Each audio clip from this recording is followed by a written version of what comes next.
Deep waters. The history of humanity with deep waters is an educative experience, taming humanity into unalloyed dread of deep waters. From birth, little humans have the dangers of meddling with deep waters drilled into them as foundational knowledge. It is a lesson passed down through generations, one which cannot be skipped, for the consequences could be fatal. The mention of deep waters triggers the innate PTSD in every human, for it is historically a conqueror of humanity, swallowing ships the size of buildings and housing monstrous creatures with jaws the size of full-grown humans. Humanity fittingly lives in the fearful reverence of this sinister force of nature called deep waters. They are comfortable to play on around its shores, to ride on cute mechanical devices called boats, to sail on gigantic floaters called ships, and to hide on cylindrical buoyancy manipulators called submarines, all of which ensure they are nowhere close to deep waters. It is the bottomless, dark abyss, inspiring only fear, a place where humanity loses its ability to breathe, and consequently its ability to be, a place where humanity loses its ability to stand, and consequently its ability to take a stance, to fight or defend itself. It is summarily a place of composite vulnerability for humans, the perfect trap for which none could escape.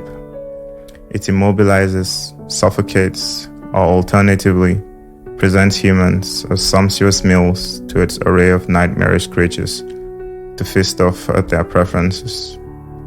The whales swallowing them whole, the sharks biting parts of them in bits till it's all gone, or the sea snakes finishing them off slowly and painfully with a drop of venom.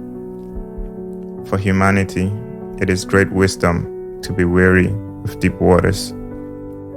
To dare a person into deep waters is to be an enemy of their soul, for the threat it carries is not one to be toyed with. Its scary fangs are perpetually bloodthirsty and will happily feast off any encroaching being without regard for intent. Then comes along this random soft trust fund kid who looked like he hadn't lacked a day in his life. He talked as someone oblivious to reality, the cliché insensitive spoiled brat, speaking with a confident assertion about every topic. Like a child born into immeasurable wealth, he spoke often of his father and the myriad of resources at his disposal.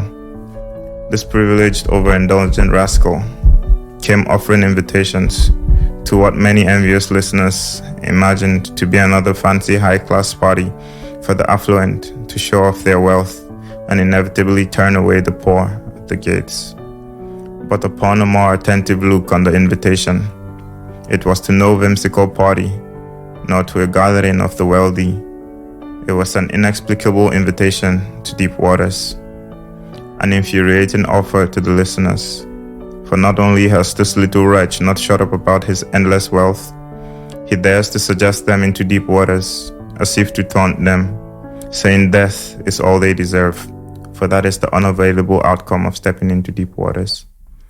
Frustrated by the provocative antics of this insulting kid, the listeners started walking away until they overheard him saying that he had been to the deep waters, catching their attention in one fell swoop as he started to describe the deep waters. It was an all too familiar story about the threats and dangers of deep waters. But unlike the stories passed down through generations of a perilous bottomless chasm, he described the hazard with great pressure. Like a perverted masochist, he chronicled the experience of drowning in deep waters with orgasmic delight. He narrated the time spent in the belly of the whale as the pinnacle of comfort. He described the teeth of the shark biting upon his back as an acupuncture session with therapeutic relief, documenting the strong waves bashing him against the rocks as the tenderest massage. He described the place that seemed on one hand like a dark abyss with monsters, pain, and death, but on the other hand, it had everything they ever dreamed of. Their wildest fantasies of perfect peace, their unattainable longing for unconditional love, their endless search for true happiness. Everything humanity romanticized as unattainable was poetically housed within these deep waters that humanity considered unapproachable. He held up a mirror to humanity, showing them how they sat comfortably on the surface, but yet had nothing for which they truly desired. This pompous son of a limitlessly affluent father offered again invitations to these deep waters, and offered to lose everything in order to gain the same thing that he had: sonship and access to the commonwealth of his father. Some brain-dead punks, realizing they had nothing of true value anyways, accepted the calling onto these deep waters. It is simultaneously a suicidal mission and a pathway to life. They will of course die a slow and painful death, but through this death, acquire life completely free of the fear of death, for what is dead may never die.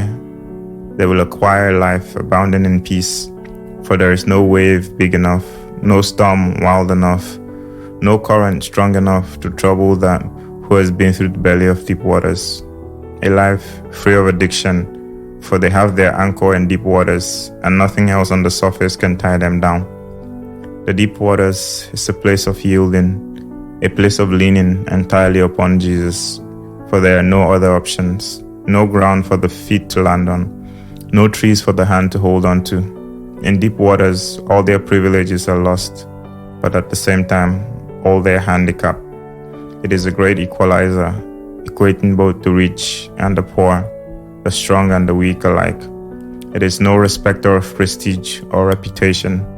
It drowns all until they lose everything that is themselves, good or bad, leaving its occupants reliant entirely upon the provision of the newfound Father.